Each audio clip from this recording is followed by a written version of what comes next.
Creator Collective stüdyomuza hoş geldiniz. Bomontiada'da Sokrates Dergi ve Tribün Dergi ortak yayınında sizlerle birlikteyiz. Bugün çok özel bir konuğumuz var. Spor Toto Süper Lig'de fırtına gibi esen Galatasaray'la şampiyonluğa yürürken gol kralı olan Bafétimbi Gomis'le birlikteyiz.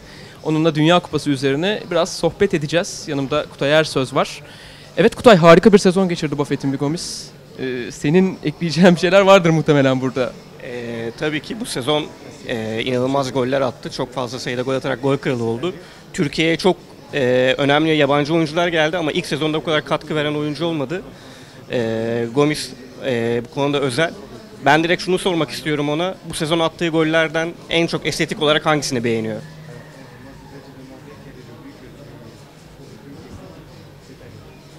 De ma part. Oui. Il y en a eu pas mal qui ont été importants, des moments cruciaux, mais le plus important est le dernier, ce qui nous permet d'être champion et de libérer 30 millions de supporters. Tabii ki attığım birçok önemli gol vardı ama bunların arasındaki benim için en özel olanı en son attığım goldü.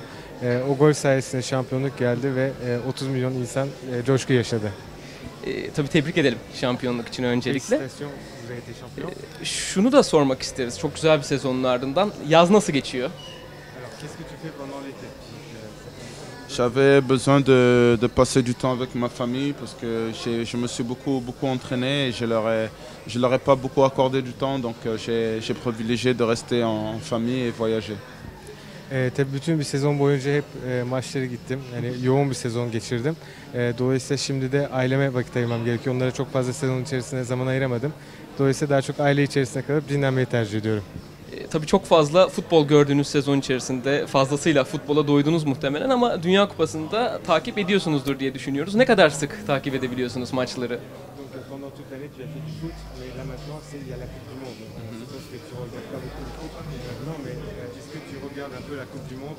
Je suis tombé sur quelques matchs, regarder aussi les amis qui la jouent, les coéquipiers aussi, à l'image de Muslera qui fait un formidable parcours avec l'Uruguay. Ouais, je me tiens informé et je regarde de temps en temps. Tabii ki birçok maçı izlemeye çalışıyorum elimden geldiğince. Hani eski arkadaşlarım, orada oynayan eski arkadaşlarımın maçlarını veya takım arkadaşlarımın maçlarını izlemeye çalışıyorum. Ama en çok da Muslera'yı ilgili takip ediyorum. Kendisi iyi bir şampiyonu geçiriyor. Kendisine buradan tebrik ediyorum. Peki izlediği takımlar arasında en çok hangi takımı beğendi? Şampiyonluk favorisi büyük ihtimal Fransa'dır belki ama başka takım öne çıktı mı?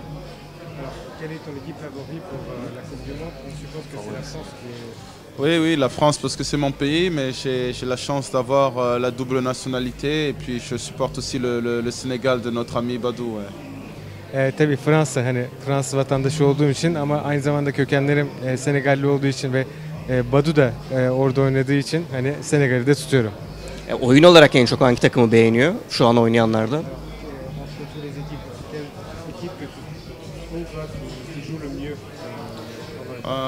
J'ai pas eu la chance de voir tous les matchs, mais vous savez, les équipes vont monter en régime. Les équipes qui ont fait des mauvais premiers matchs, à l'image de l'Euro, comme le Portugal a gagné, c'est pas forcément celle qui va gagner. Mais je dirais que ma surprise a été l'Uruguay qui a fait carton plein. C'est une belle surprise et qui a des bons joueurs dans cette équipe.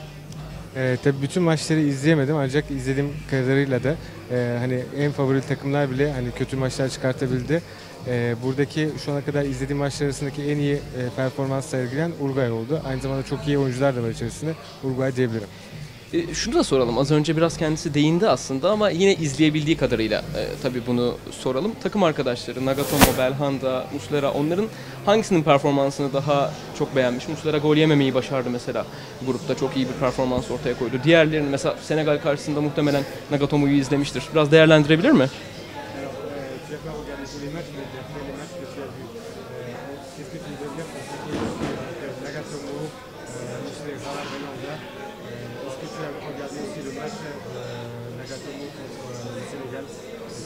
Oui, j'étais à Dakar, au Sénégal. Je dois vous avouer que j'étais pas pour Nagatomo.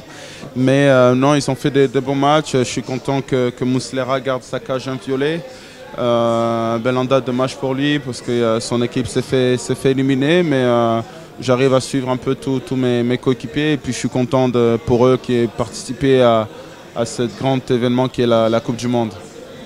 Tabii seyrettim. Özellikle Nagatomo'nun maçı için Dakar'daydım o sırada ve iyi bir maç çıkarttığını düşünüyorum. Tabii Muslera da aynı şekilde şu an dediğiniz gibi şu ana kadar hiç gol yemedi. O da çok başarılı bir şekilde gidiyor. Belanda'nın da o devam etmesini dilerdim ama ne yazık ki elendi. Hani olabildiğince izlemeye çalışıyorum maçları. Fransa'ya değinelim biraz. Bir forvet oyuncusu olarak Fransa'nın hücum hattını nasıl değerlendiriyor acaba?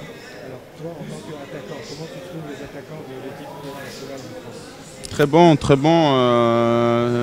Ils ont été efficaces, ils ont fait carton plein, ils ont gagné 2 matchs. C'est de grands attaquants qui ne sont plus à présenter, qui ont des qualités différentes, mais qui sont très, très complémentaires. Je pense qu'ils vont monter en puissance et c'est une équipe qui a beaucoup de talent et je pense qu'ils le montreront au fil de la compétition. Tabii Fransa'nın forvet hattının iyi olduğunu düşünüyorum. İyi bir şekilde devam ediyorlar ve etkili bir şekilde hücumlarını gerçekleştiriyorlar. Tabii bunun yanında da birbirlerini bütünlüyorlar. Hani tek başına oynama gibi bir durum yok. Daha da ileri gideceklerini umuyorum. Biraz geçmişe dönelim o zaman. Bugüne kadar izlediği Dünya Kupalarından en özeli ona göre hangisi? Hatırladığı hafızasında en çok kalan hangi kupa oldu? Hangi Dünya Kupası?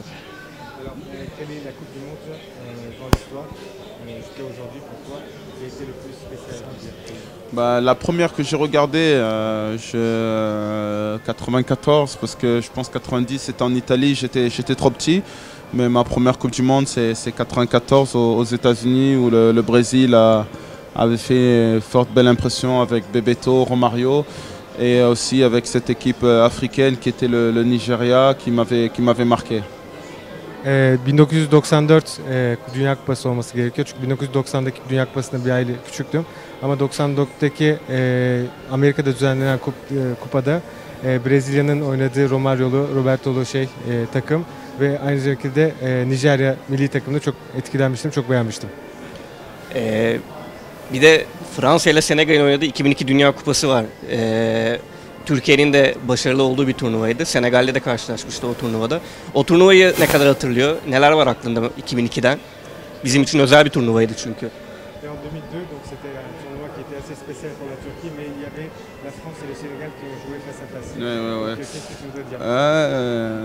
Non, c'était un bon parcours de la part des deux équipes. Le Sénégal qui est mon deuxième pays.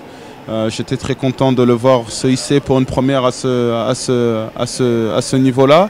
Et puis la Turquie qui était amenée par une grande équipe, notamment qui était composée de beaucoup de joueurs de Galatasaray qui avaient montré en 2000 déjà qui avait gagné cette Coupe d'Europe. Ça m'a fait bizarre parce qu'il n'y a pas si longtemps que ça, j'ai reçu Lamine Diatta qui était le défenseur du Sénégal qui a rencontré Oumit et Hassan Sass et on a pu reparler de cet événement. J'étais tout petit et je suis bien content d'avoir vécu ça. Tabii ki orada Türkiye adına çok mutluyum. Hani orada çok büyük bir takım ortaya çıktı ve oynadılar ve üçüncü oldular. Ve tabii o takımı oluşturan oyuncuların birçoğu da Galatasaraylıydı. Hani baktığınız zaman Senegal'de, Fransa'da kendi kulvarlarında iyi gittiler ama tabii Türkiye'nin elde ettiği başarıyı elde edemediler orada. Tabii oradaki takımdaki işte Hasan Hoca, Ümit Hoca, Hasan Şaş ve Ümit Davala daha sonradan Senegal'de oynayan bir arkadaşımla karşılaştılar ve o kupayı, bütün turnuvayı konuştuk. Bayağı bir eğlendik. Senegal bu sezon da, bu yaz da iyi başladı turnuvaya. Bu sezon için ne diyor Senegal hakkında?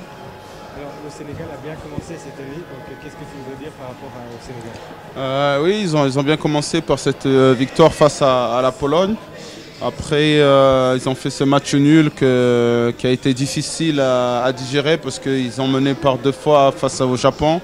Et tout va se jouer sur ce dernier match. Ce serait bien pour le continent africain, pour tout un pays comme le Sénégal, où il y a beaucoup de passionnés de football, un peu comme la Turquie. Donc ce serait bien qu'ils se qualifient. Tabii ki Senegal'in ilk maçı Polonya'ya karşı ilk maçı kazandılar ve iyiydi. Fakat Japonya'da olan maçta biraz zorluk çektiler ama devam edeceklerini düşünüyorum. Senegal'deki taraftarlar da Türkiye'deki gibi çok böyle ateşli taraftarlar ve umarım devam ederler ve o coşkuyu yaşatırlar ülkelerine. Biraz da kupanın görsel tarafına eğilelim istiyoruz. Acaba turnuvada hangi takımların formalarını daha çok beğenmiş? Favori forması var mı gördüğü takımlar arasında, izlediği takımlar arasında?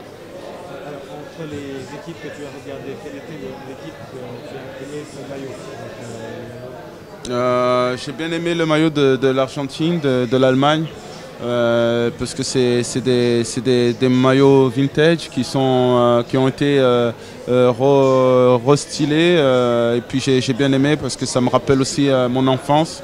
On est toujours un peu nostalgique des maillots qu'on a pu connaître lors de notre enfance. Et c'est vrai que voilà, ça montre un petit souvenir à tous les fans de football qu'il y a une histoire avec cette marque qui est Adidas et qui a toujours accompagné les équipes nationales, les clubs et aussi les joueurs par ma présence ici. Şimdi öncelikli olarak Almanya ve Arjantin formaları çok hoşuma gitti. Çünkü bu formaları biraz vintage buldum. Eskiden gelen, yani benim çocukluğuma götüren formalar oldu. O formaların tekrardan yeniden stillenip tekrardan ortaya çıkartılması bir aile hoşuma gitti. Burada Adidas'ı da tebrik ediyorum. Hani burada destekliyor takımları. Sadece takımları değil, aynı zamanda oyuncuları da aynı şekilde destekliyor. Dolayısıyla onları tebrik ediyorum. Peki Dünya Kupası tarihinde unutamadığı bir forma var mı? Mesela 98 Fransa olabilir. Est-ce qu'il y a un maillot que dans l'histoire de la Coupe du Monde que tu aimes le plus, par exemple le maillot de la France en 98? Oui, bien sûr. Ce maillot de France 98 restera qui aura marqué l'histoire du football français parce que jusqu'à présent on a qu'une seule étoile et on a gagné qu'une seule Coupe du Monde, donc c'est le maillot porte-bonheur. Tabii olabilir çünkü 98'deki Fransa milli takımın forması hani çok anlamlı çünkü o formanın üzerinde bir yıldızımız var. Hani onun için anlamlı bir forma bizim için. Şimdi bir de bir uzmanlık sorusu sormak istiyorum ben. Özellikle Buffett'in bir Gomis'i burada yakalamışken. Bir kramponda, bir golcü olarak, bir forvet oyuncusu olarak bir kramponda aradığı temel özellik nedir? Nasıl bir rahatlık peşinde krampon giyerken?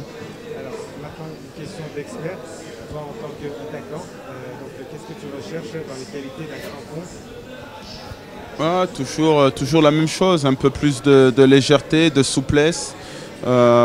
J'ai la chance d'appartenir à une équipe qui font en sorte que je me sente de mieux en mieux dans mes chaussures. Et Adidas fait vraiment des produits de qualité. Voilà, on cherche toujours un peu plus de sensibilité, de sensation et puis de la légèreté. Et je pense que si j'ai la chance de marquer autant, la qualité du produit est pour beaucoup. Benim öncelikler olarak aradığım şey daha çok ayakkabının hafif olması ve rahat olması. Ve bunlar sağlanınca hani ben de saha üzerinde rahat edebiliyorum. Ve açıkçası Adidas bana bunları verdiği için, sunduğu için de hani bu kadar çok gol atabildim. Biz dün aynı soruyu Sinan Gümüş'e de sorduk. O ayakkabıda aradığı temel özelliğin renk olduğunu söyledi. Renkli ayakkabı, renkli krampon giymek istediğini söyledi. Onun da favori rengi var mı?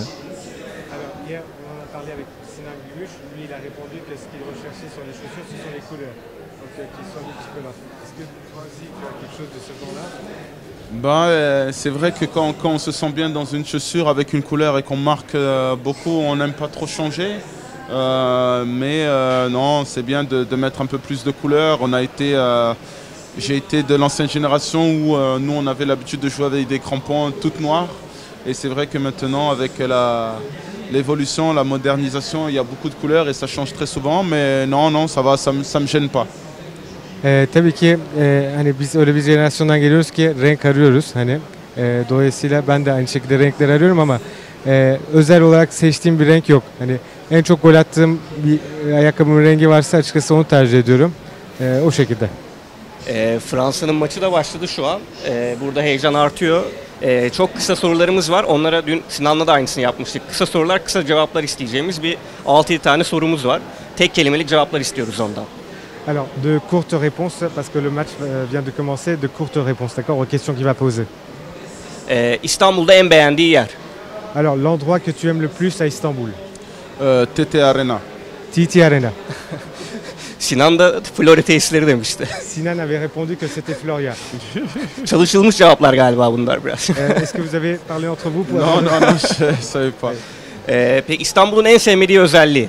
Alors, la qualité d'Istanbul que tu n'aimes pas une qualité d'Istanbul que tu n'aimes pas du tout. Les trafics. En sevdiği Türk yemeği? Alors, le plat turc que tu aimes le plus? J'ai bien aimé Iskander. İskender'i çok sevdim. En sevdiği dizi? Alors, la série télévisée que tu aimes le plus? Turc? Non. Turc. Fark etmez nasıl istiyorsa. La Casa del Papel. La Casa del Papel. Favori karakteri kim? Alors, le caractère que tu aimes le plus dans cette série? Le professeur. Öğretmen olan kişi. En sevdiği süper kahraman? Alors, l'héros fantastique que tu aimes le plus? Oh, j'en ai pas, hein. J'en ai pas spécialement. Yok öyle bir hani. Peki o zaman çocukluk idolünü sorabiliriz. Çocukluk idolü. Quel était ton idole quand tu étais enfant? Georges Weah, La Persévérance. Georges Weah ve Persévérance. Kariyerinde unutamadığı gol? Alors, le but que tu n'as pas pu oublier dans ta carrière? Le but qui m'a donné mon premier titre de champion avec Galatasaray de ma carrière. Le penalty. Galatasaray'la ilk şampiyonluğumu yaşamamı sağlayan son golüm penaltı olan golüm. Çok teşekkür ediyoruz kendisine bize katıldığı için. Maçta başladı yavaş yavaş artık. Buffett'in ve Gomis'le birlikte maçı izlemeye doğru geçeceğiz biz de. Creator Collective stüdyosunda Bomontia'da da Sokrates Dergi ve Tribün Dergi ortak yayınımızın sonuna geldik.